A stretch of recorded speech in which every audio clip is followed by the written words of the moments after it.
Commission आयोग, मुदालियर आयोग, Kothari commission, मैं उसके बहुत विस्तार में नहीं जाना चाहता, लेकिन सही अर्थों में प्रधानमंत्री श्रीमान नरेंद्र मोदी जी की ये तड़फ थी कि सचमुच में विद्यार्थियों के जीवन को बदलने वाली नई शिक्षा नीति उनके नेतृत्व में बनी और आज हम उसको लागू करने का सौभाग्य प्राप्त कर रहे हैं। अपने संबोधन के दौरान सीएम ने छात्रों के कौशल विकास पर जोर दिया तो कुलपतियों को भी संदेश दिया। अब ये इसके लिए प्रोफेसर्स, लेक्चरर्स की ट्रेनिंग मैं अत्यंत महत्वपूर्ण मानता हूं। सारे वाइस चांसलर मित्र यहां बैठे हुए हैं, मैं उनसे अनुरोध करना चाहता हूं, उनका काम केवल यूनिवर्सिटी चलाना नहीं है, उनका काम केवल किसी कॉलेज को संबद्धता देना नहीं है, उनका काम शिक्षा के उद्देश्यों को पूर्ति करने वाली शिक्षा महाविद्यालय में मिल रही है कि नहीं मिल रही है देखना भी है। आप विश्वविद्यालय के कैदी मत बनो, आप क्यों दौरे नहीं कर सकते, आप महाविद्यालय में क्यों नहीं जा सकते, आप वहां की शिक्षा व्यवस्था को दिशा क्यों नहीं दे सकते।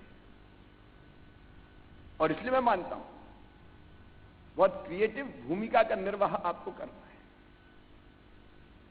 संबद्ध महाविद्यालयों से। क्यों आप वर्चुअली नहीं जुड़ सकते, क्यों आप उसकी मॉनिटरिंग नहीं कर सकते।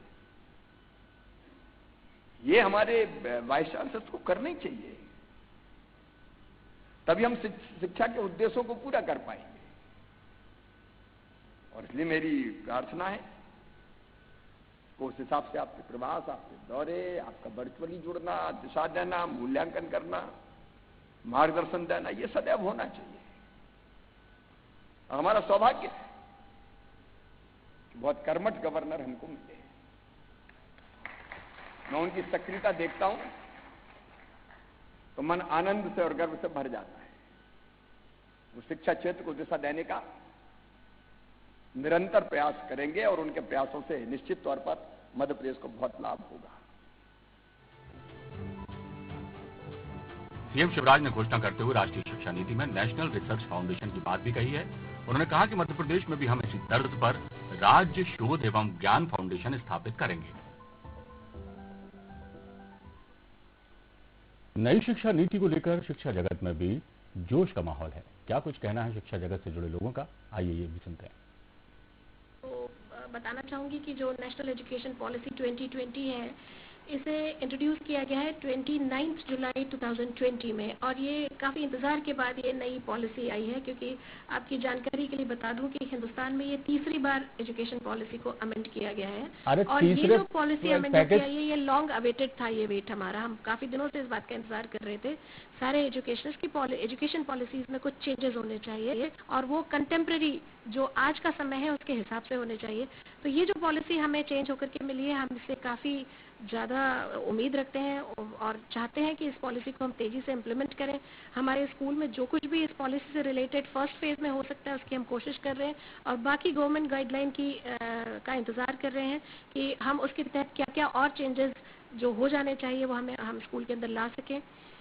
जैसे कि पेंडेमिक चल रहा है तो 2020 एनईपी 2020 जब बताया गया था और जिस हिसाब से इम्प्लीमेंट होना चाहिए था, मुझे लगता है पेंडेमिक ने इस पर थोड़ा सा असर तो डाला है, लेकिन किसी का भी मॉरल कम नहीं हुआ है और काफ़ी कुछ हम इसमें कर पा रहे हैं। फॉर एग्जांपल कोडिंग क्लासेस की काफ़ी इंपॉर्टेंस बताई गई है इसमें, तो उसके बारे में भी हम सारे स्कूल से इस बारे में काम कर पा रहे हैं।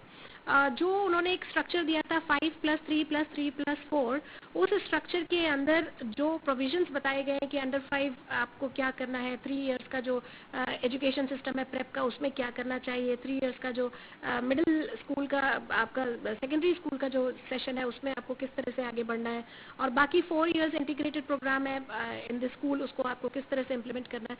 सारी गवर्नमेंट गाइडलाइंस को हम बहुत ध्यान से पढ़ रहे हैं और बहुत तेजी से उन सबको इम्प्लीमेंट करने की कोशिश कर रहे हैं।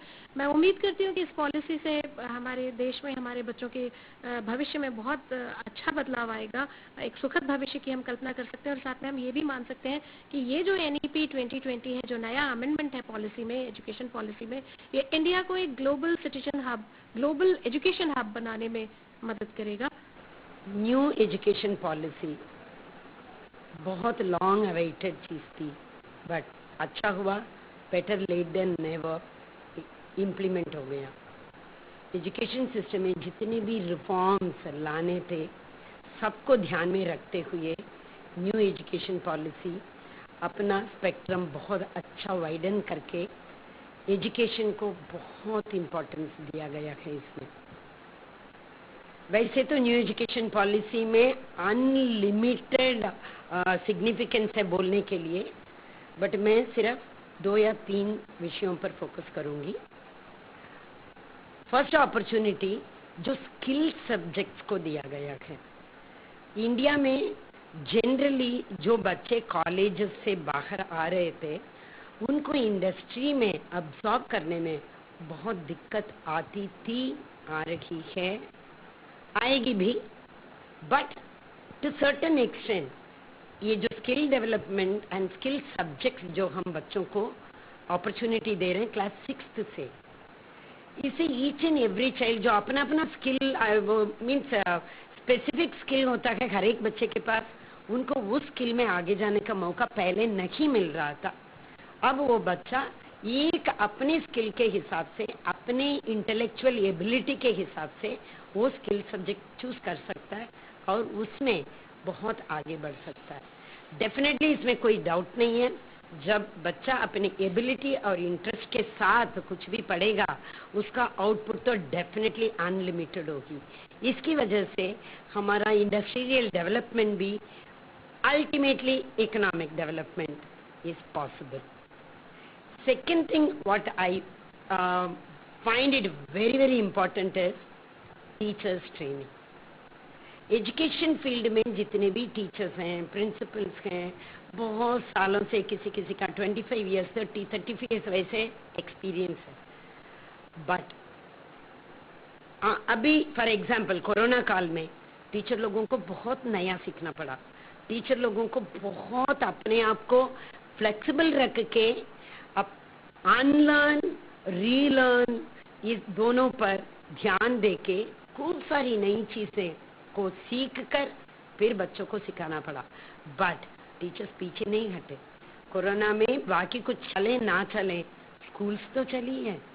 टीचर्स लोगों ने इतना, मतलब इतने बड़े चैलेंज को इतनी इजीली एक्सेप्ट करके, इतने अडेप्टेबल बन के एजुकेशन को डेफिनेटली इम्पोर्टेंस देके 24/7 पढ़ाया गया मेरे स्कूल के टीचर्स ने। Training, we used to arrange training जो लेट स्कूल अवर्स के बाद, क्लास अवर्स के बाद अरेंज करते थे, पूरा सारे टीचर्स ने अटेंड करके इसको अडॉप्ट किया है। So this teachers training is very very important. मैं ये कहना चाह रही हूँ कि न्यू एजुकेशन पॉलिसी में teachers training, pedagogical training, leadership training, curriculum development training, बहुत सारे ट्रेनिंग्स हैं, उन सब के लिए बहुत बहुत इम्पोर्टेंस दिया गया है। So India is going to become number 1 in education field, 100% definitely, बहुत दूर नहीं है वो दिन। और तीसरा हम ये जो मदर टंग को इम्पोर्टेंस दिया है, that is again very very important. क्योंकि हम जितने भी पढ़े लिखे होंगे, एजुकेटेड होंगे, जितने भी डिग्री लेंगे, कोई भी चीज जितने भी साल के बाद, स्कूल से निकलने के बाद भी अगर कुछ सीखना हो ना, उसको अपने मदर टंग में कंटेम्पलेट करना, मदर टंग में उस आइडिया को, कंसेप्ट को अंडरस्टैंड करना is very very important and easier rather. Mother tongue में जब हम नई चीजें सीखने की कोशिश करेंगे, इन डेप्थ नॉलेज मिलता है हमें।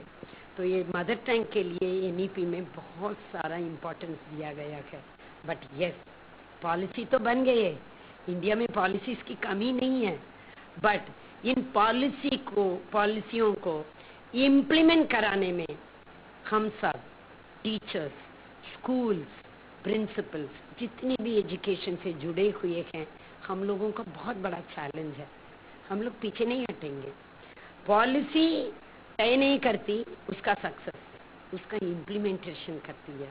But I am very confident इस नई एनईपी में जितने भी चैलेंजेस हैं उन सबको हम अडॉप्ट करके बच्चों को बहुत आगे लेके जाएंगे। वो जो एक ड्रीम था holistic development, overall development of children, that is possible through NEP. Thank you. खास पेशकश में फिलहाल वक्त है छोटे से ब्रेक का, आप कहीं मत जाइए। हम जल्द हाजिर होते हैं और बताएंगे आपको कि किस तरह से क्या कुछ बदलाव इस नई शिक्षा नीति के तहत किए गए।